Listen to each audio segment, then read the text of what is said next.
बच्चों इस लेक्चर में हम पढ़ने वाले हैं हाइजेंस प्रिंसिपल। और हाइजेंस प्रिंसिपल से हम रिफ्रैक्शन और रिफ्लेक्शन के लॉ को वेरीफाई करेंगे और उसके बाद हम इंटरफेरेंस और वेव्स की वजह से फ्रिंजेस पैटर्न फॉर्मेशन देखेंगे। यानी कि इंटरफेरेंस में हम superposition due to path difference path difference की वजह से फेज डिफरेंस होगा। फेज डिफरेंस की वजह से जो सुपरपोजिशन आएगा उसकी वजह से fringe formation in Young's double slit experiment देखेंगे। तो सबसे पहले स्टार्ट करते हैं हाइजेंस प्रिंसिपल। हाइजेंस प्रिंसिपल क्या कहता है?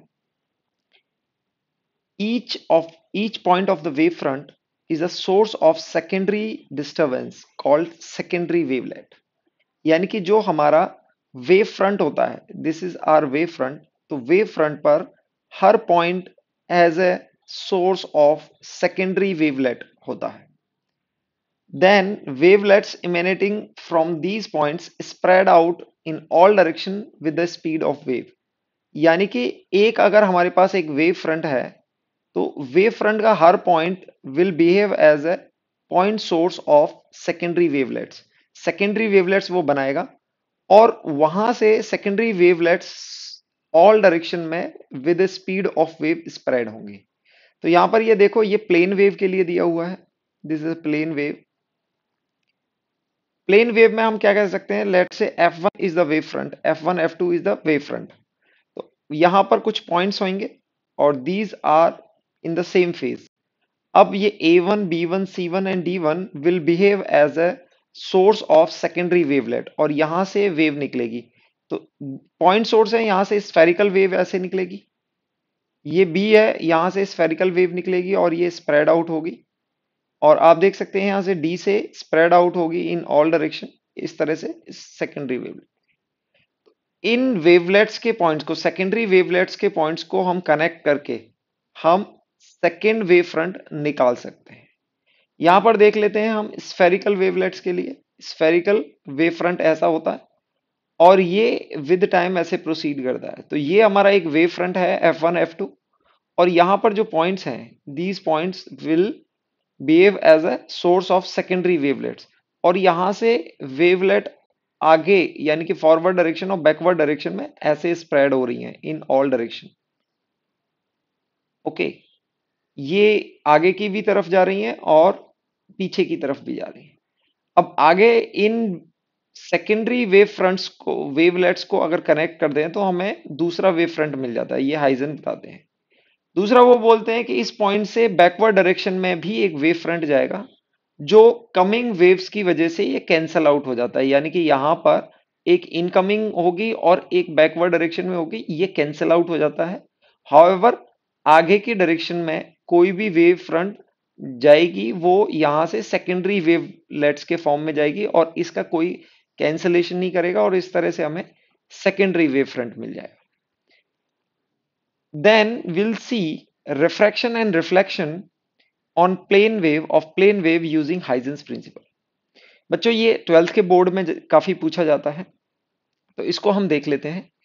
तो यहां पर लेट से this is are incident ray और इंसिडेंट रे के जो परपेंडिकुलर होगा, this is a perpendicular line, this is our wave front. ये हमारा वेव फ्रंट होगा, आप ऐसे देख सकते हैं, this are wave front. Wave front will be perpendicular to the direction of propagation. ये यहां से परपेंडिकुलर डायरेक्शन पर आ रहा है और ये हमारा सरफेस है जहां पर refraction, we are studying right now, refraction की बात कर रहे हैं। और रिफ्रैक्शन फ्रॉम प्लेन वेव, ये प्लेन वेव हमारी आई इस डायरेक्शन में, ये इंसिडेंट रेज है and this is the plane wave front और इस सरफेस पर रिफ्रैक्शन इज अकरिंग। ये हमारा मीडियम 1 है और ये मीडियम 2 है और मीडियम 1 में स्पीड ऑफ लाइट v1 है और मीडियम 2 में स्पीड ऑफ लाइट v2 है। तो यहां पर ये वेव फ्रंट आएगा तो हम यहां पर बोल देते हैं कि एक पॉइंट है जो बिल्कुल जस्ट टच कर रहा है, तो ये वेव फ्रंट एक बन गया, एक वेव फ्रंट ये बन गया और यहां पर इस पॉइंट ने जस्ट इस सरफेस को टच किया है और यहां पर ये डिस्टेंस है। तो हम यहां पर ज्योमेट्री बना लेते हैं। ये रे आई और ये रिफ्रैक्ट होके गई और ये पॉइंट जस्ट यहां पर टच हो रहा है। तो यानी कि ये वाला पॉइंट कुछ टाइम के बाद यहां पहुंच गया है, उतने ही टाइम में ये वाला पॉइंट यहां पहुंचा है। यानी कि हम टाओ टी टाइम मान लेते हैं। टी टाइम में जो बी पर था वो बी डैश पर पहुंचा है, उतने ही टाइम में हम अज्यूम कर लेते हैं कि ए डैश पर पहुंचा होगा। तो ये हमारा रिफ्रैक्टेड रे होंगी, ये हमारी रिफ्रैक्टेड रे। ये हमारी जो रिफ्रैक्टेड रे होगी यहां से 90 डिग्री में अगर इस पॉइंट को टच करते हैं, यानी कि बी डैश और ए डैश दोनों सेम फेज में होंगे। इसने ए से ए डैश आया और ये बी से बी डैश पर पहुंचा है। तो ए भी एक वेव फ्रंट है और एक हमारा A dash B dash wave front है। ए पॉइंट ए डैश पर पहुंचा, बी पॉइंट बी डैश पर पहुंचा। तो आप यहां देखेंगे ये नॉर्मल है तो ये हमारा इंसिडेंट एंगल हो जाएगा। यहां पर भाई आप नॉर्मल ड्रॉ करेंगे तो ये हमारा इंसिडेंट एंगल हो जाएगा, क्योंकि ये हमारी इंसिडेंट रे है और ये हमारी रिफ्रैक्टेड रे है। तो नॉर्मल से ये जो एंगल बनेगा वो रिफ्रैक्टेड एंगल से नाइन रिफ्रैक्टेड एंगल होगा। दूसरा ये 90 डिग्री है, तो आप देख सकते हैं दिस इज 90 माइनस आर होगा, 90 माइनस आर होगा और उस तरह से आप देखेंगे दिस इज 90 डिग्री और ये एंगल आपको, this angle will also B refracted angle. और इस ट्राइंगल में आप देखेंगे दिस इज इंसिडेंट एंगल और ये हमारा this is incident angle and this is 90 minus I और ये हमारा 90 है और इस ट्राइंगल में आप देखेंगे ये हमारा आई हो जाएगा। तो this angle will also be i. आपने ज्योमेट्री में देखा, यानी कि हमने ये ट्राइंगल कंसीडर किया एक बारी, तो ये एंगल इस एंगल के बराबर आया। दूसरी बारी ए डैश और बी डैश हमने ट्राइंगल कंसीडर किया है, उसमें रिफ्रैक्टेड के बराबर ये हमारा एंगल आ गया है। अब हम यहां पर देखते हैं कि बी बी डैश का जो डिस्टेंस है हम बोल सकते हैं टी टाइम में बी वाला वेव फ्रंट बी डैश पे पहुंचा है। क्योंकि ये मीडियम वन में है तो यहां पर स्पीड ऑफ लाइट v1 है, तो हम बोल सकते हैं बी डैश का डिस्टेंस v1 इंटू टी होगा। वाइल आपका ए पॉइंट रिफ्रैक्शन पॉइंट पर पहुंच गया है, ये सरफेस को टच कर रहा है, तो ये रे इनसाइड द मीडियम 2 होगी। तो ए वाला पॉइंट ए डैश पर पहुंचा है, तो हम ए डैश को बोल सकते हैं it is equal to v2 into t, इस तरह से लिख सकते हैं। अब बच्चों v1 क्या है? Speed of light in medium one, v2 is the speed of light in medium two. हमने किसी भी टी टाइम पर कंसीडर कर किया है। अब यहां पर आप देखेंगे कि ए ए डैश ए डैश को हम क्या लिख सकते हैं? ए डैश ये है। अगर हम यहां दोनों ट्राइंगल में, ये ट्राइंगल अपर ट्राइंगल और लोअर ट्राइंगल दोनों में एक कॉमन लाइन है ए बी डैश, ये वाली कॉमन लाइन होगी, तो ये दोनों के लिए हाइपोटेन्यूज का काम करेगी। तो ए डैश निकालने के लिए अगर हमें ए बी डैश पता है तो और ये एंगल पता है, तो इसका साइन ऑफ दिस यानी कि A B dash sine r will be equals to A dash. और बी बी डैश को अगर आप निकालोगे तो क्या होगा? ए बी डैश, ये ट्राइंगल कंसीडर करेंगे ए बी डैश, ओके। तो यहां पर आप साइन लेंगे तो ये आ जाएगा, ये साइन आई आ जाएगा। तो आपके पास ए डैश और बी बी डैश की वैल्यू आ चुकी है। अब इन दोनों को हम इक्वेट कर देंगे, this is equals to v1 into t and this is equals to v2 into t. दोनों का हम रेशियो लेंगे तो आपके पास आ जाएगा sine r, okay, little different. यहां पर ये v2t आएगा क्योंकि ए डैश की वैल्यू v2 इंटू टी है और ये आपकी v1 इंटू टी। तो यहां पर sine r equals to v2 over sine I equals to v1, ये रेशियो आ जाएगा हमारे पास। ये रेशियो आ जाएगा बच्चों। यहां पर आप रिफ्रैक्टिव इंडेक्स का हम देखते हैं, क्योंकि v2 अपॉन v1 को अगर हम देखें तो इसको हम लिख सकते हैं v2 by C over v1 by C. तो ये हमारा हो जाएगा 1 बाई म्यू टू और 1 बाई म्यू वन। सो ये आपको रेशियो आ जाएगा mu one over mu two का, ये रेशियो आ जाएगा। हम इसको लिख देंगे mu one over mu two. Mu one mu two are the refractive indexes of two medium, यानी कि म्यू वन आपका इसका रिफ्रैक्टिव इंडेक्स है मीडियम वन का और म्यू टू आपका रिफ्रैक्टिव इंडेक्स है मीडियम टू का। तो आप यहां से आप निकाल सकते हैं जो हमने स्नेल्स लॉ से निकाला था। Snell's law can be verified, यहां पर आप देख सकते हैं μ1 sine I equals to μ2 sine R. ये हमारा लॉ ऑफ रिफ्लेक्शन वेरीफाई हो जाता है बाई हाइजेंस प्रिंसिपल। नेक्स्ट हम रिफ्लेक्शन देखते हैं थ्रू हाइजेंस प्रिंसिपल। तो ये हमारी इंसिडेंट रे है और ये हमारा एक वेव फ्रंट है ए बी, जिसका A point is just touching the reflecting surface और बी यहां पर है। तो by the time B reflecting surface पर आएगा, यहां से जो वेवलेट बनेगा वो कुछ इस तरह से स्फेरिकल शेप में जाएगा, ये कुछ स्फेरिकल शेप बना लेगा। तो चूंकि ए और बी सेम फेज में है, ए और बी सेम फेज में है, तो आपका ये ए यहां से ए डैश हो जाएगा। तो ए एक वेवलेट बनाएगा जो इस तरह से स्फेरिकल फॉर्म में जाएगा और बी वाला वेवलेट यहां पहुंच जाएगा। तो यानी कि ए से ए डैश हो गया है और बी से बी डैश हो गया है, तो आपको ये मिलेंगे ए डैश और बी डैश सेम फेज में मिलेंगे। ये वाला सेम फेज का हो गया। तो अब हम यहां पर देख सकते हैं, लेट से this is the incident angle. Incident angle देखने के बाद ये एंगल आपको 90 माइनस आई मिलेगा और ये 90 डिग्री है क्योंकि रेज से परपेंडिकुलर है, तो ये आपको आई एंगल मिल जाएगा। This angle is also I, incident angle. उसके बाद आप देखेंगे ये एंगल यानी कि दिस एंगल, अगर आप यहां पर, तो यहां पर हम पहले बी बी डैश को बोल सकते हैं B B dash equals to v into t, यानी कि speed of light into t B B dash होगा और वही आपका ए ए डैश होगा, क्योंकि यहां पर मीडियम चेंज नहीं हो रहा है, तो जिस स्पीड से ए ए डैश ट्रेवल होगा वो बी बी डैश भी सेम ट्रेवल होगा। तो आप देख सकते हैं ये दोनों डिस्टेंस बराबर होंगे, ये दोनों डिस्टेंस बराबर हैं। ए बी डैश कॉमन है, दो ट्राइंगल आप देखेंगे, एक ये ट्राइंगल यानी कि ए बी बी डैश ये ट्राइंगल और A A dash into B dash ये ट्राइंगल। इसमें आप देख सकते हो B B dash equals to A A dash, ये इक्वल है, ये साइड कॉमन है और एक 90 डिग्री है। एक दो साइड कॉमन है और एक 90 डिग्री है।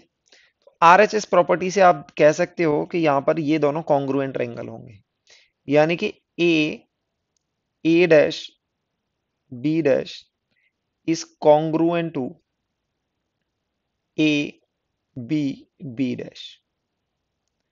और उस हिसाब से आप देखेंगे दिस इज 90 डिग्री, ये एंगल 90 डिग्री है, तो ये एंगल यानी कि angle B A B dash, angle B A B dash will be equals to angle A dash B dash A, यानी कि इस एंगल के बराबर होगा। तो आप इस एंगल को देखेंगे, दिस एंगल इज आई, ये जो आई एंगल है आपका, ये आई एंगल है, ये इस एंगल के बराबर हो जाएगा। तो यहां पर this angle will also be i, ये दोनों एंगल बराबर होंगे। और आप इस ट्राइंगल में देख सकते हैं कि अगर ये एंगल आई है तो ये 90 माइनस आई होगा और ये एंगल भी आई होगा, तो आप इस तरह से एंगल ये भी आई आ जाएगा। तो आप देख सकते हैं इस पॉइंट पर ये नॉर्मल है, इस पॉइंट पर ये नॉर्मल है। जो आपकी रिफ्लेक्टेड रे होगी वो इस डायरेक्शन में होगी, इस डायरेक्शन में होगी और ये नॉर्मल से ये एंगल आई बनाएगा। तो यानी कि this is the incident angle and this is the refracted angle. आप इसको आर भी नाम दे सकते हैं, this is angle r and this is also angle r. तो आप यहां पर देख सकते हैं this angle is equal to this angle and this angle is equal to this angle, यानी कि यहां पर बोल सकते हो angle i equal to angle r. तो यहां से लॉ ऑफ रिफ्लेक्शन भी प्रूव हो जाता है by using the Huygens principle. इस फिगर में हमें प्लेन वेव का दिया हुआ है कि प्लेन वेव अगर एक प्रिज्म से गुजरे, तो आप देख सकते हैं कि यहां से एक प्लेन वेव अगर जा रही है तो आप देख सकते हैं कि यहाँ पर प्रिज्म में थिकनेस ज़्यादा है और यहाँ पर थिकनेस कम है, तो प्लेन वेव यहाँ से फास्टर गुजर जाएगी और यहाँ से इट विल टेक टाइम, क्योंकि यहाँ पर रिफ्रैक्टिव इंडेक्स ज़्यादा है तो स्पीड ज़्यादा हो जाएगी। तो इसका वेव फ्रंट यानी कि ये वेव ज़्यादा आगे चली जाएगी और ये वेव पीछे आएगी। तो वेव फ्रंट आप देख सकते हैं कि इस लाइन के अलोंग स्पीड स्लो होगी और इस लाइन में फास्टर मूव करेगी। तो ये वेव फ्रंट इस तरह से हो जाएगा और आप देख सकते हैं कि incident ray downward downward band हो जाएगी। और प्लेन वेव अगर एक कॉन्वेक्स लेंस से गुजरे तो आप देख सकते हैं ये प्लेन वेव, तो ये वेव फ्रंट होंगे। तो यहां पर ये थिन है और यहां पर थिक है, तो थिन वाला पार्ट फास्टर मूव करेगा क्योंकि यहां पर वो ग्लास के अंदर या लेंस के अंदर कम टाइम तक रहेगा और ये ज्यादा डिस्टेंस मूव कर पाएगा। सेंटर पे आप देखेंगे कि यहां पर कम डिस्टेंस मूव कर पाएगा। तो यहां पर जितने टाइम में ये इसको क्रॉस करेगा उतने टाइम में ये वाली रे यहां तक आ चुकी होगी और ये कुछ इस तरह से आपका वेव फ्रंट बन जाएगा, यानी कि रे इसके परपेंडिकुलर बनेगी और ये एक जगह जाके कन्वर्ज हो जाएगी। तो ये तीसरा हम देख सकते हैं कि यहाँ पर incident ray plane wave front है यहाँ पर, और ये एक कॉनकेव लेंस मिरर पर आ रही है। तो कॉनकेव मिरर का ये स्फेरिकल शेप है। तो जैसे ही प्लेन वेव फ्रंट आएगा तो साइड वाले पोर्शन में इट विल रिफ्लेक्ट फास्टर, यानी कि पहले इट विल रिफ्लेक्ट अर्लियर, तो ये पहले रिफ्लेक्ट हो जाएगा। जिस टाइम पे ये कन्वर्ज यहाँ पर रिफ्लेक्ट होगा उस टाइम पर ये रिफ्लेक्ट होके वापस आ चुका होगा और कुछ इस तरह से आपका वेव फ्रंट बन जाएगा। तो यहाँ पर रिफ्लेक्ट होने के बाद आपकी रेज कन्वर्ज होंगी। Next is Doppler effect. Doppler effect बच्चों क्या होता है? When source moves away from the observer, the frequency as measured by the observer will be smaller. यानी कि एक आपके पास ऑब्जर्वर है और एक सोर्स है। तो जब ये सोर्स से इलेक्ट्रोमैग्नेटिक वेव्स निकल रही हैं, ये सोर्स है और ये it is moving away from the observer, ये ऑब्जर्वर है, it is moving away from the observer, तो इलेक्ट्रोमैग्नेटिक वेव्स की जो ऑब्जर्वर को रिसीव होगी उसकी फ्रीक्वेंसी में इंक्रीज या डिक्रीज हो जाता है। अगर ये अवे जाता है तो ये डिक्रीज हो जाता है, यानी कि frequency decreases. As the frequency decreases the wavelength increases and it's called red shift. इसी को जो डिक्रीज इन फ्रीक्वेंसी होता है इस फिनोमिना को बोलते हैं red shift. And when source move towards the observer, और जब ऑब्जर्वर सोर्स सोर्स जब ऑब्जर्वर की तरफ आता है तो उसमें एक अपरेंट इंक्रीज इन फ्रीक्वेंसी होता है और उसमें वेवलेंथ डिक्रीज हो जाती है। इस डिक्रीज इन वेवलेंथ और इंक्रीज इन फ्रीक्वेंसी को हम ब्लू शिफ्ट भी बोलते हैं और इसका फॉर्मूला दिया जाता है डेल्टा एफ, यानी कि change in frequency upon original frequency is given by v radial, यानी कि this is velocity of source away from the observer divide by c, और ये यहां पर नेगेटिव आएगा। ये नेगेटिव क्या रिप्रेजेंट करता है कि आपकी फ्रीक्वेंसी डिक्रीज करेगी, यानी कि डेल्टा एफ आपका नेगेटिव आएगा। Delta f is change in frequency, f is original frequency and c is the speed of light. और आप अगर एपरेंट फ्रीक्वेंसी निकालना चाहते हैं कि एपरेंट फ्रीक्वेंसी क्या होगी, तो हम बोल सकते हैं delta F plus F will be the apparent frequency. और डेल्टा एफ को आप यहां से डेल्टा एफ को आप लिख सकते हैं minus v radial over c into f. ये पार्ट आप डेल्टा एफ की जगह लिख देंगे प्लस एफ। आप इसमें से एफ कॉमन लेंगे तो आपके पास ये फॉर्मूला आ जाएगा, 1 minus v radial by c into F equals to f prime, यानी कि this is the apparent frequency. और बच्चों जैसे आप देखेंगे कि आपकी फ्रीक्वेंसी डिक्रीज होती है तो delta f by f equals to minus delta lambda by lambda, यानी कि अगर फ्रीक्वेंसी आपकी डिक्रीज होती है तो लेमडा आपका इंक्रीज होता है। तो इसीलिए ये दोनों माइनस से रिलेटेड है और इन दोनों को आप रिलेट करेंगे, यानी कि डेल्टा लेमडा बाई लेमडा को आप रिलेट करेंगे तो you will get change in wavelength over original wavelength equals to v radial divide by speed of light. यानी कि अगर आपका सोर्स ऑब्जर्वर से दूर जा रहा है बच्चों आगे एक क्वेश्चन में ये आपको दिया हुआ है, आप क्वेश्चन देखिए। Electromagnetic radiation of frequency n, frequency को इन्होंने एन दे रखा है, wavelength lambda and velocity v in air, air में ये आपको पैरामीटर दे रखे हैं इलेक्ट्रोमैग्नेटिक वेव के। Enters a glass slab of refractive index mu, यहां पर रिफ्रैक्टिव इंडेक्स दे रखी है। The frequency wavelength and velocity of light in the glass slab will be, यानी कि आपको लाइट के ग्लास स्लैब में एंटर होने के बाद पैरामीटर पूछे हैं। तो बच्चों हम यहां पर रिलेट करते हैं lambda into F equals to C, यानी कि आप अगर एयर में आपको वी दे रखी है तो ये वी, ये एयर में आपको दे रखे, तो यहां पर ये लैम्डा वेवलेंथ एफ, और उन्होंने एफ की जगह एन दे रखी है, तो हम बाद में इसको एफ को एन से रिप्लेस कर देंगे। अब बच्चों जो फ्रीक्वेंसी होती है वो कैरेक्टरिस्टिक प्रॉपर्टी होती है, तो frequency remain same in all medium, किसी भी मीडियम में चेंज नहीं होती है। सभी मीडियम में अगर फ्रीक्वेंसी सेम रहेगी तो हम बाद में हम किसी भी मीडियम में बोल सकते हैं lambda prime into F equals to v prime, ये बोल सकते हैं। अब बच्चों अगर इन दोनों का रेशियो लें हम हमारे पास आ जाएगा lambda upon lambda prime wavelength equals to v upon v prime. तो आप देख सकते हैं this is v upon v prime.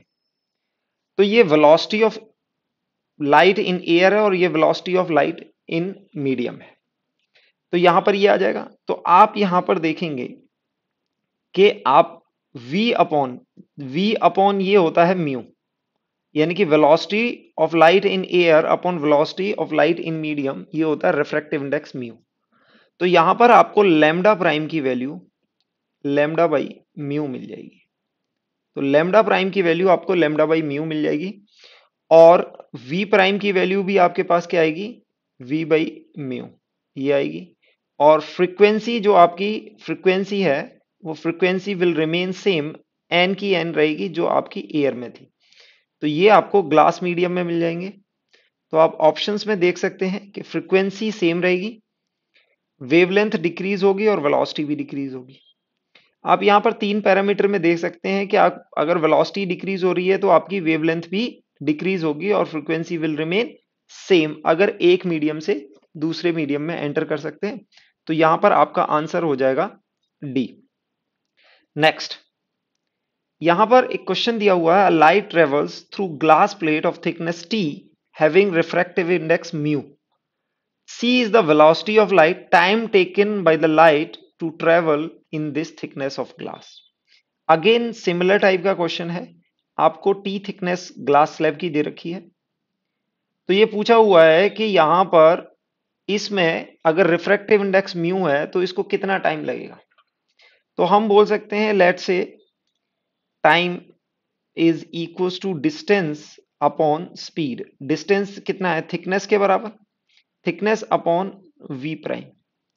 अब बच्चों वी प्राइम की वैल्यू आप निकाल सकते हो, वी प्राइम की वैल्यू होगी speed of light divide by refractive index. ये हम बोल सकते हैं क्योंकि हमारा रिफ्रैक्टिव इंडेक्स क्या होता है, refractive index is speed of light in air upon speed of light in medium. तो यहां से वी प्राइम आ जाएगा सी बाई म्यू। तो आपको जो टोटल टाइम टेकन होगा उसको आप लिख सकते हो टी बाई वी प्राइम, और वी प्राइम की वैल्यू आप सी बाई म्यू लिख सकते हो। तो ये आपके पास म्यू टी बाई सी हो जाएगा, म्यू टी बाई सी हो जाएगा। ये this will be the time taken. तो आप आंसर दे सकते हैं, देख सकते हैं यहां से म्यू टी बाई सी, यानी आंसर आपका answer will be B. Next question, question में दिया हुआ है स्टार, आप इस क्वेश्चन को देख लें। A star emitting a radiation of wavelength lambda 500 angstrom is approaching the earth with velocity 1.5 into 10 power 4। बच्चों यहां पर थोड़ा सा करेक्शन है, यहां पर ये प्रिंटिंग मिस्टेक है, ये है 1.5 इंटू 10 पावर 6 मीटर पर सेकेंड, ये दिया हुआ है। और पूछा हुआ है change in wavelength in the radiation. तो बच्चों यहां पर सोर्स मूव कर रहा है तो यहां पर डॉपलर इफेक्ट लगेगा। क्वेश्चन किसका है, डॉपलर इफेक्ट का। तो जब भी सोर्स अगर मूव कर रहा है तो डॉपलर इफेक्ट आपको याद होना चाहिए। तो यहाँ पर पहली बात, इसमें थोड़ा सा आप करेक्शन कर लें। यहाँ पर जो वेलोसिटी दे रखी है, जो हमने v रेडियल पढ़ी थी, radial equals to 1.5 into 10⁶ metre पर सेकेंड। अब यहाँ पर चेंज इन वेवलेंथ पूछी हुई है। तो बच्चों चेंज इन वेवलेंथ का फॉर्मूला पढ़ा था, delta lambda over lambda equals to v radial over c। तो चेंज इन वेवलेंथ हमारे पास डेल्टा लैम्डा आ जाएगी v radial over c into original wavelength. तो v रेडियल आपको दे रखी है 1.5 इंटू 10⁶, और इसको 3 इंटू 10⁸ यानी कि स्पीड ऑफ लाइट से डिवाइड कर देंगे, इंटू वेवलेंथ। अब वेवलेंथ यहां पर दे रखी है 5000 एंगस्ट्रॉम, यानी कि 5 इंटू 10⁻³ एंगस्ट्रॉम में हम आंसर निकालना है। तो इसको आप सॉल्व करेंगे, you will gate 2 in n into this is 10⁹ over 10⁸, तो एंगस्ट्रॉम। तो यहां से आपके पास आ जाएगा, this will be equals to 2 into n into 5, तो ये आपके पास आ जाएगा 10 इंटू 10 एंगस्ट्रॉम, यानी कि आपके पास ये आ जाएगा, ये 100 एंगस्ट्रॉम आ जाएगा। तो आंसर आपका हो जाएगा, answer will be B. Next question. Next question बहुत अच्छा क्वेश्चन है, हाइजेंस प्रिंसिपल के ऊपर दिया हुआ है, इसको देखिए। A hot summer night, a refractive index of air is smallest near the ground, यानी कि ग्राउंड के पास आपकी रिफ्रैक्टिव इंडेक्स मिनिमम है, increases with the height of from the ground. When light beam is directly horizontally, the Huygens principle leads to the conclude that as it travels the light beam, option दे रखे हैं, bend downwards, bend upward, becomes narrower and becomes horizontal without any deflection. तो बच्चों इसको आप ऐसे देखेंगे, इसको आप ऐसे देखेंगे कि यहां पर आप विद हाइट आप देखेंगे तो आपका म्यू इंक्रीज होता जाएगा। विद हाइट आपका म्यू, लेट से म्यू 1, म्यू 2 एंड म्यू 3। तो आप कह सकते हैं mu 3 is greater than mu 2 is greater than mu 1। तो इस तरह से होगा। तो आप देखोगे कि speed v3 will be less than v2 will be less than v1, यानी कि सबसे ज्यादा स्पीड होगी आपकी लोएस्ट लेयर में। तो अगर आपकी कोई रे ऐसे हॉरिजेंटली आ रही है तो उसका वेव फ्रंट कुछ ऐसा आएगा, और जैसे वेव फ्रंट आएगा तो सबसे ज्यादा स्पीड आपकी v1 में है, तो वेव फ्रंट यहां से ज्यादा डिस्टेंस सेम टाइम में क्रॉस करेगा, यहां से कम डिस्टेंस क्रॉस करेगा, और यहां से और थोड़ा कम डिस्टेंस। तो आप देखेंगे आपका वेव फ्रंट कुछ इस तरह से हो जाएगा। वेव फ्रंट इस तरह से हो जाएगा तो यानी कि आपकी जो रे है विल बेंड अपवर्ड। तो रे आपकी किस डायरेक्शन में आएगी, अपवर्ड बेंड हो जाएगी। तो आप इसका आंसर बोलेंगे, आंसर विल बी बी। तो आपने देखा रिफ्रैक्टिव इंडेक्स ज्यादा होने से उसकी स्पीड डिक्रीज हो जाती है, सेम लाइट सेम टाइम में ज्यादा डिस्टेंस ट्रेवल करेगी, और ये रे कम डिस्टेंस और ये और ज्यादा कम।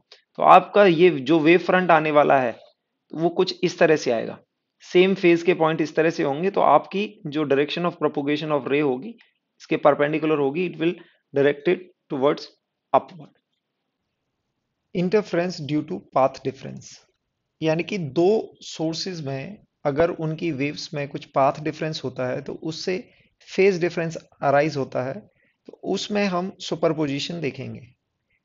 यहाँ पर देखते हैं, लेट से S1 एक आपके पास सोर्स है और S2 आपके पास सोर्स है, and S1 and S2 are coherent source, S1 and S2 are coherent source. Coherent source हैं, दोनों की फ्रीक्वेंसी इक्वल है। तो यहाँ पर पॉइंट P पर हम देखेंगे इंटरफेरेंस। लेट से S1 से ये वेव इस तरह से जा रही है और S2 से ये वेव इस तरह से जा रही है। तो अगर हम यहाँ पर एक परपेंडिकुलर ड्रॉ कर देते हैं तो आप देखेंगे कि ये ऑलमोस्ट आइसोसेलेस ट्राइंगल बनेगा, और ये दोनों साइड इक्वल होंगी, ये दोनों साइड इक्वल होंगी। तो यहाँ पर हम बोल सकते हैं कि this x and this x is equal। तो इन दोनों में आप ये देख सकते हैं कि S2 से जो वेव जाएगी उसने ये वाला पाथ एक्स्ट्रा ट्रेवल किया होगा, यानी कि इसको हम नाम दे सकते हैं, let's say this is A and this is B and this is C। तो you can say AP equals to CP और path of S1 equals to AP पूरा पाथ है और S2 का पूरा पाथ है यानी कि BP।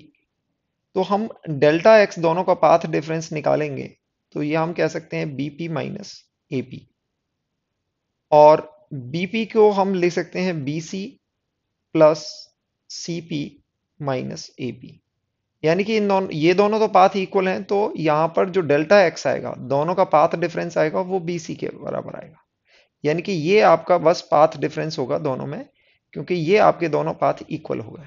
तो this is the only path difference between two waves reaching from S1 and S2 at point P। तो इनमें पाथ डिफरेंस होने की वजह से हमने बच्चों पहले बात कर रखी है कि पाथ से डिफरेंस से एक फेज डिफरेंस अराइज होता है और हम डेल्टा फाई को हम लिख सकते हैं K डेल्टा एक्स, जैसा कि आपको पता होगा, which can be written as 2 pi by lambda into delta x.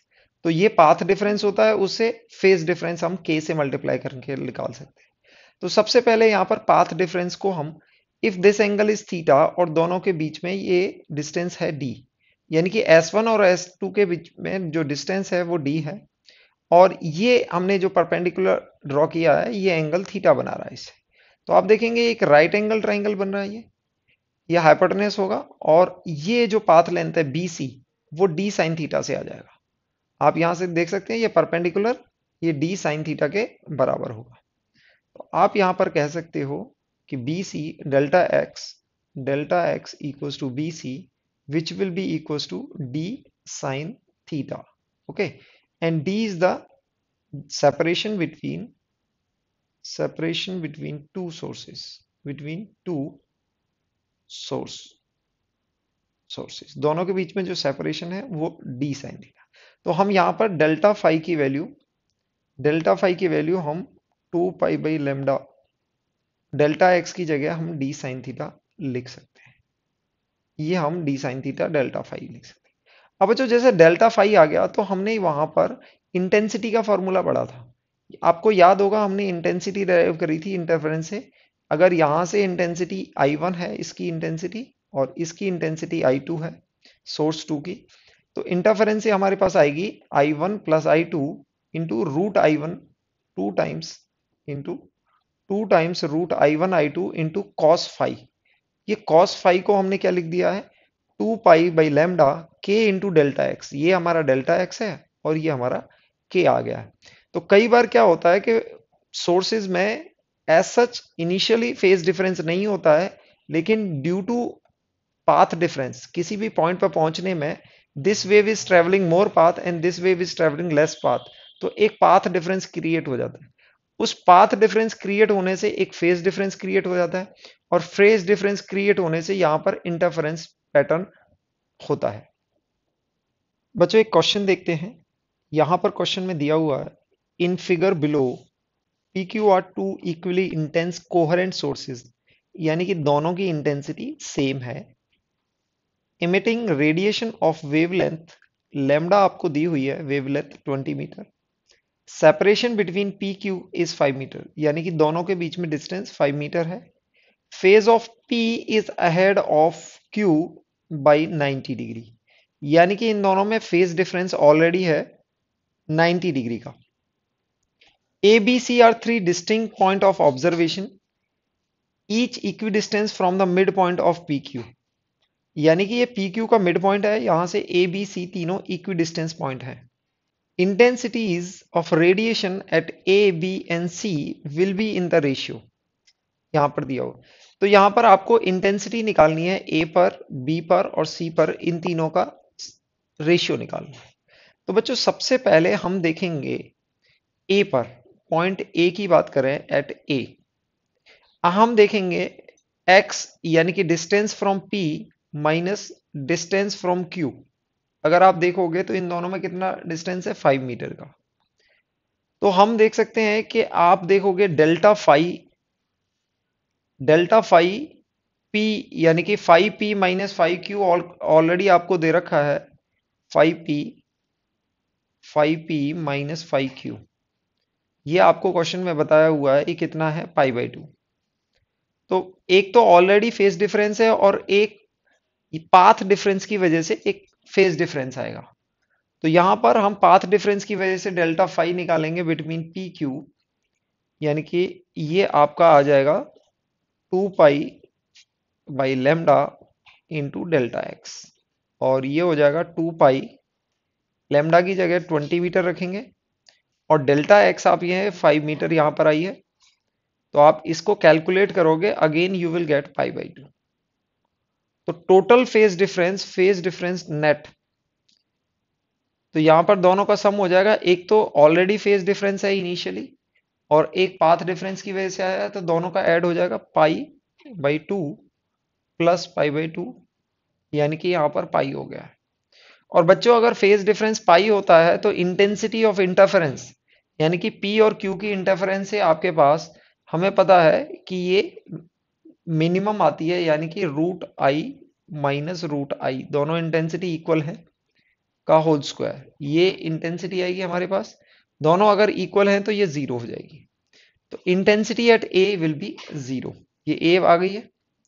Eight point B पर बात करेंगे। एट बी पर बच्चों आप देखेंगे, बी पर पी और क्यू, यानी कि एक्स पी से और क्यू से जो डिस्टेंस है वो सेम है, तो इन दोनों में कोई भी पाथ डिफरेंस नहीं होगा। आप देखेंगे पी और क्यू से बी इक्विडिस्टेंस है, कोई पाथ डिफरेंस नहीं है। पाथ डिफरेंस की वजह से फेज डिफरेंस नहीं आएगा, तो ओनली फेज डिफरेंस जो इनिशियल है वो π/2 आएगा। तो बच्चों π/2 होने पर हम आई नेट को हम लिखते हैं √i1, sorry i1 plus i1 into 2 √i1 i2 को i1 लिखेंगे और ये cos फाई आता है। अगर cos फाई π/2 है तो हमारे पास i की वैल्यू 2i आ जाएगी, 2i1 ये आ जाएगी। तो यहां पर इंटेंसिटी 2i के बराबर हो जाएगी। और एट सी आप देखेंगे, सी पर यहां पर पाथ p का कम है, q का ज्यादा है, तो हम यहां पर x Q path of q minus path of p अगर निकालेंगे तो ये आपके पास 5 मीटर, क्योंकि दोनों का डिस्टेंस 5 मीटर दिया हुआ है। तो यहां पर phase of q minus phase of p आपके पास 2π/λ into X of q path of q minus path of p, ये आ जाएगा। दोनों का पाथ डिफरेंस है, तो हम बोल सकते हैं 2π/λ, और ये आपको 5 मीटर दिया हुआ है। लैम्डा की वैल्यू 20 डालेंगे तो ये आपके पास π/2 आ जाएगा। अब phase of p minus phase of q आपको ऑलरेडी इनिशियली दे रखा है π/2। तो यहां पर आप देखेंगे this is phase of q minus phase of p है। इन दोनों को ऐड करेंगे, इन दोनों को ऐड करेंगे तो आपके पास फेज डिफरेंस की वैल्यू जीरो आ जाएगी, क्योंकि यहां पर आप देखेंगे Q यहां पर π/2 ड्यू टू पाथ डिफरेंस की वजह से π/2 आगे है, यहां पर P आगे है, तो यहां पर दोनों को ऐड करेंगे तो ये दोनों कैंसिल हो जाएंगे, तो यानी कि दोनों का phase difference, net phase difference zero हो जाएगा, यानी कि नेट फेज डिफरेंस क्या हो जाएगा, जीरो। अदरवाइज आप इसको ऐसे कर सकते हो, phi of Q minus phi of P equals to minus π/2। ये माइनस π/2 होगा, दोनों तरफ माइनस से मल्टीप्लाई कर दे, दोनों को ऐड करोगे तो फेज जीरो आ जाएगा। तो सी पर फेज डिफरेंस जीरो है, और आई नेट एट सी क्या हो जाएगा, i1 plus i1 plus 2i cos phi की वैल्यू, हमारे पास फाई की वैल्यू फेज डिफरेंस जीरो आया है, तो इसको आप सॉल्व करोगे तो आपके पास कितना आएगा, दिस इज 2i 2√i का होल स्क्वायर, ये आपके पास आ जाएगा। तो आप इसको आप सॉल्व करेंगे तो ये आपको टोटल वैल्यू 4i के पास आ जाएगी। I net equals to 4i1। अब तीनों की इंटेंसिटीज का रेशियो निकालेंगे, ratio of A, ratio B, ratio C. तो ये 0 आया है, ये आपके पास 2 आया है, ये आपके पास 4 आया है, which will be equal to 0,1,2। तो आप इस तरह से देखेंगे, ये आपका आंसर आ जाएगा। आप ऑप्शंस में मैच करेंगे तो आपका options answer will be C, ये आपका आंसर होगा। Next topic is geometrical path and optical path. बच्चों, हमने फेज डिफरेंस को, डेल्टा फाई को हमने रिलेट किया था k टाइम्स डेल्टा एक्स, यानी कि path difference into delta x. अब बच्चों, जैसा आपको पता होगा k की वैल्यू 2 पाई बाई लेमडा ये होती है। ये सपोज करो एयर के लिए, अगर किसी भी मीडियम में, इन एनी मीडियम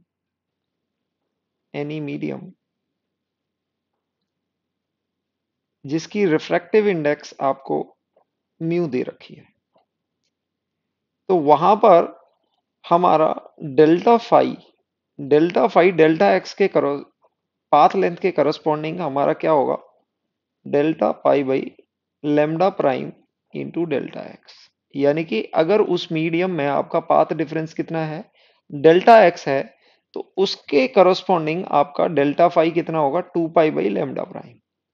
तो किसी भी मीडियम में हमारी lambda prime lambda by mu होती है, ये हम पहले ही स्टडी कर चुके हैं, क्योंकि हमारी v prime v by mu हो जाती है। स्पीड आप सी बाई म्यू भी बोल सकते हो इसको, यानी कि किसी भी मीडियम में air speed in air divide by mu refractive index हो जाती है, इसे हम रिलेट कर सकते हैं। तो आपको यहां पर, आप यहां देखेंगे this is 2 pi by lambda prime को आप लेमडा बाई म्यू आप ऐसे रखेंगे इनटू डेल्टा एक्स। तो फाइनली आपके पास phase difference equals to 2 pi by lambda into mu delta x, ये हो जाएगा। यानी कि आप देखो कि जो फेज डिफरेंस डेल्टा एक्स से आ रहा था, आप इसको लिख सकते हो 2 pi by lambda into delta x. ये किसी भी medium with refractive index, medium with refractive index mu है, और delta phi equals to 2 pi by lambda wavelength into delta x, ये आपका फेज डिफरेंस इन एयर और यू कैन से वैक्यूम में है। तो आप देखेंगे मीडियम के अंदर इतनी, यानी कि मीडियम के अंदर अगर हम डेल्टा एक्स लें तो this will be equivalent to mu times delta x in air. अगर एयर में हमारा डेल्टा एक्स कितना होता है, म्यू टाइम्स डेल्टा एक्स। यानी कि अगर हमारा किसी भी मीडियम में पाथ डिफरेंस डेल्टा एक्स है, तो वो एयर के म्यू टाइम्स डेल्टा एक्स के बराबर होगा। यानी कि आप देखो, ये हमने एयर के लिए लिखा है, तो यहां पर ये हमारा डेल्टा एक्स है, लेकिन किसी मीडियम के लिए हमारा ये आएगा। तो एयर में अगर म्यू डेल्टा एक्स होगा, वो मीडियम के डेल्टा एक्स के बराबर है। यानी कि आप इस स्टेटमेंट को लिख सकते हो, path length of delta x in a medium of refractive index mu will be equivalent to equivalent to path length of mu times delta x in air और वैक्यूम। यानी कि जो मीडियम में डेल्टा एक्स ट्रेवल किया है वो mu times delta x air में होगा। क्योंकि जैसे बच्चों सपोज करो, मान लेते हैं कि हमारे पास डेल्टा एक्स थिकनेस का एक ग्लास स्लैब है जिसका रिफ्रैक्टिव इंडेक्स म्यू है। तो आपके पास एक वेव ऐसे ट्रेवल होके जा रही है और एक वेव एयर में ट्रेवल होके जा रही है, जो कि यहाँ पर स्पीड रिड्यूस हो जाती है, तो जितने टाइम में ये ट्रेवल यहां पर करेगी वेव, उतने टाइम में ये ज्यादा ट्रेवल कर चुकी होगी। यानी कि जितने टाइम में ये डेल्टा एक्स ट्रेवल करेगी उतने टाइम में ये mu times delta x travel कर चुकी होगी। तो आप यहां देख सकते हो कि कोई भी मीडियम में अगर ट्रेवल कर रही है तो इसको बोलते हैं, इसको म्यू टाइम्स डेल्टा एक्स को बच्चे बोलते हैं ऑप्टिकल पाथ। क्या बोलते हैं? Optical path. तो एक्चुअली जो इलेक्ट्रोमैग्नेटिक वेव ने जो पाथ ट्रेवल किया है वो डेल्टा एक्स है in the medium, but it is equivalent to mu delta x in the vacuum और एयर। तो इसको हम बोलते हैं कि एक्चुअल इसने mu times delta x optical path travel किया है। तो यहां पर अगर हमारे पास दो वेव हैं, एक डेल्टा एक्स मीडियम में ट्रेवल करी है और एक डेल्टा एक्स वैक्यूम में ट्रेवल करी है, तो ये डेल्टा एक्स। तो इनके बीच में बच्चों फेज डिफरेंस, इन दोनों के बीच में फेज डिफरेंस क्या होता है? तो delta x in medium refractive index mu is equivalent to mu times delta x in in air, और delta x in air is equals to delta x in air, क्योंकि वो तो सेम ही रहेगा। अब इन दोनों में फेज डिफरेंस कितना होगा? तो हम डेल्टा एक्स, अगर हम बात करें डेल्टा एक्स प्राइम, तो हमारे पास कितना आ जाएगा? ये पाथ ज्यादा है और ये पाथ कम है, तो हम इसको बोल सकते हैं mu delta x minus delta x. ये एक पाथ है जो एयर में ट्रेवल किया और ये उसने वैक्यूम में ट्रेवल किया, तो एक्चुअली वैक्यूम में उसने इतना पाथ ट्रेवल किया है। तो इन दोनों में जो पाथ डिफरेंस आ जाता है mu minus one delta x, यानी कि ये आ जाता है। तो सपोज करो ये हम एक ग्लास स्लैब जो हमने अज्यूम किया है उसकी थिकनेस अगर हम टी मान लेते हैं, इसकी क्या थिकनेस मान लेते हैं? टी मान लेते हैं, और एक वेव एयर में ट्रेवल हो रही है और एक ग्लास में टी थिकनेस में ट्रेवल हो रही है। तो जब ये बाहर आएगी तो इन दोनों के बीच में एक फेज डिफरेंस होगा, there will be a phase difference, और उस फाई को हम लिखेंगे refractive index minus mu minus one into t. और अगर आपके पास दो ग्लास स्लैब है, यानी कि एक glass slab mu one refractive index index का है और दूसरा ग्लास स्लैब आपके पास म्यू टू रिफ्रैक्टिव इंडेक्स का, तो दोनों में से ट्रेवल कर रही हैं। तो इन दोनों के जो फेज डिफरेंस है वो डेल्टा फाई हम ऐसे ले सकते हैं mu one minus mu two into इनकी इसकी जो थिकनेस होगी इंटू टी, इन दोनों के ये बीच में फेज डिफरेंस होगा। तो इस तरह से हम ऑप्टिकल पाथ को के डिफरेंस से हम इन दोनों के बीच में फेज डिफरेंस भी निकाल सकते हैं। जैसा बच्चों इस एग्जाम्पल में देखते हैं, यहाँ पर ये एग्जाम्पल क्या दिया हुआ है? Two light waves having the same wavelength, दोनों की वेवलेंथ सेम है, in vacuum are in phase initially, दोनों इन फेज हैं, दोनों का सेम फेज है, कोई भी फेज डिफरेंस नहीं है।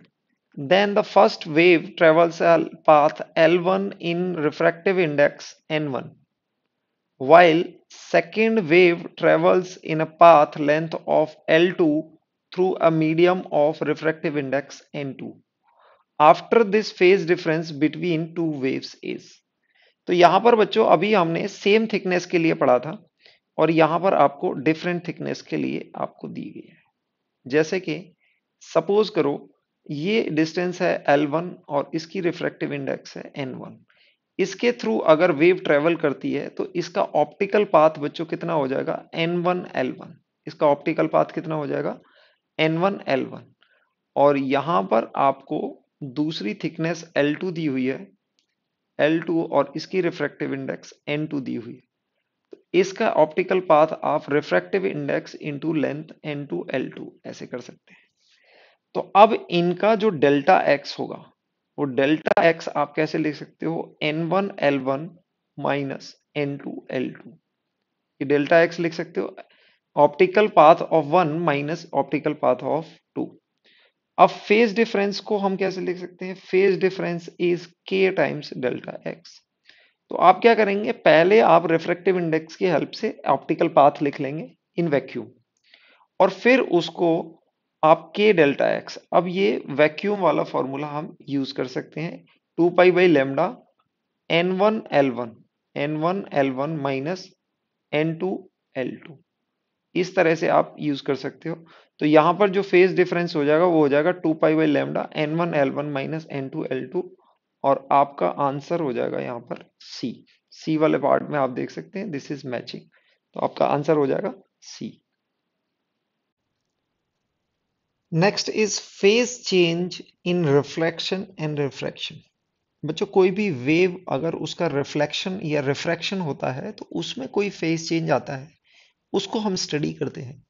कैसे बच्चों, जैसा कि आपको याद होगा, हम वेव ऑन स्ट्रिंग जब पढ़ते हैं तो ये वेव है जिसकी मास पर यूनिट लेंथ, यानी कि ये स्ट्रिंग है जिसकी मास पर यूनिट लेंथ कम है, और ये स्ट्रिंग है जिसकी मास पर यूनिट लेंथ ज्यादा है, यानी कि इसको हम रेयरर मीडियम में बोलते हैं, रेयरर मीडियम, और इसको हम डेंसर मीडियम, इसकी मास पर यूनिट लेंथ यानी कि डेंसिटी ज्यादा है।